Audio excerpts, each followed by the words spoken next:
কবিতা বিষ্ণুপ্রিয়া, কবি দেবেশ ঠাকুর। শান্তিপুর ডুবুডুবু, নদিয়াও ভেসে যায় প্রেমে। ২৪ বছর বয়সে তুমি ঘর ছেড়েছিলে বিশ্বম্ভর। প্রেম দিয়ে ভক্তিরসে গৌড় ভাসালে তুমি, ভাসালে বৃন্দাবন, নীলাচল, সমগ্র ভারত। নিষ্কাম প্রেমে ডুবল স্থাবর জঙ্গম, বাকি রইল বিষ্ণুপ্রিয়া। শুষ্ক রুগ্ন বিপন্ন তরুর মতো মরুরাজ্যে একা, ফুল্ল মল্লিকার মতো কুসুমিত হতে পারত এক বিন্দু ভালোবাসা পেলে। বিশ্বম্ভর, তুমি কি কোনোদিন বিষ্ণুপ্রিয়াকে ভালোবেসেছিলে? সর্পদ্রষ্ট লক্ষ্মীপ্রিয়ার মৃত্যুতে প্রবল আঘাত পেলে তুমি।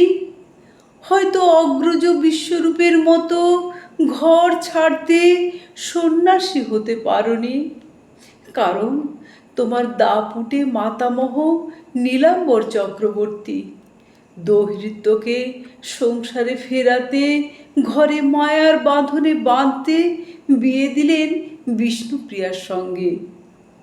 তোমার বোধহয় আপত্তি ছিল, তাই না? লক্ষ্মীপ্রিয়ার শতধা বিস্তৃত ভালোবাসার স্মৃতি তোমার দেহে মনে। তারপর পিতৃপিণ্ডের জন্য গয়া, চিন্তনে বিচারে অনুভবে প্রবল অনাসক্তি, কেশব ভারতী এবং গৃহত্যাগ। ইহার পর বিষ্ণুপ্রিয়ার কি হইল জানো? চিদানন্দ চৈতন্য, জীব উদ্ধারের নেতা, গৌরাঙ্গ সুন্দর, নীলাচল থেকে তোমার পার্ষদ জগদানন্দকে প্রতি বছর পাঠাতে জননীর খোঁজ নিতে, শান্তিপুরে গিয়ে অদ্বৈতের খোঁজ নিতে। আর বিষ্ণুপ্রিয়া, সেই মূর্তিমতী অসহায় একাকিত্ব। কোনোদিন অদ্বৈতের কাছে জানতে চেয়েছ নিমায় কেমন আছে বিষ্ণুপ্রিয়া, তোমার বিবাহিতা স্ত্রী?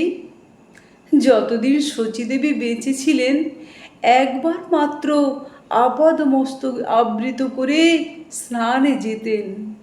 স্নান সেরে প্রতিটি চালের কণা হাতে গুনে জপতেন কৃষ্ণ নাম।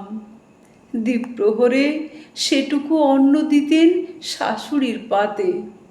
তাঁর খাওয়া হলে ভুক্তাবশেষ খেতেন তোমার স্ত্রী, মুষ্টিমাত্র।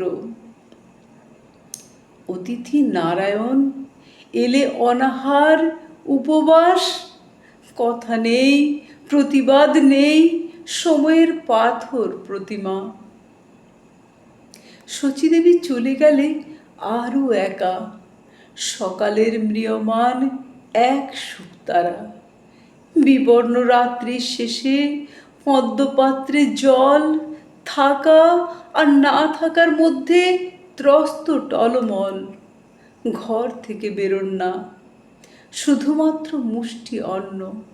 তেল নেই, নুন নেই, শুধুই মুষ্টি অন্ন, কৃষ্ণ নামে ভেজা। কেউ কোনোদিন তার মুখ দেখেননি। থাকতেন কারাতের অন্তরালে, অন্ধকারে একা। পরম ভাগ্যবান দু একজন বড়জোর দেখেছিল তার পদ্মবৎ চরণের পাতা। জগৎ উদ্ধারকারী প্রেমময় গৌরাঙ্গ সুন্দর, তোমার ভবসাগরের মাঝে তোমার নৌকায় কত লক্ষ উদ্ধার হলো। কৃষ্ণাবতার, পতিত পাবন, বিষ্ণুপ্রিয়ার জন্য একটুখানি স্থানও কি কোথাও ছিল না? নমস্কার।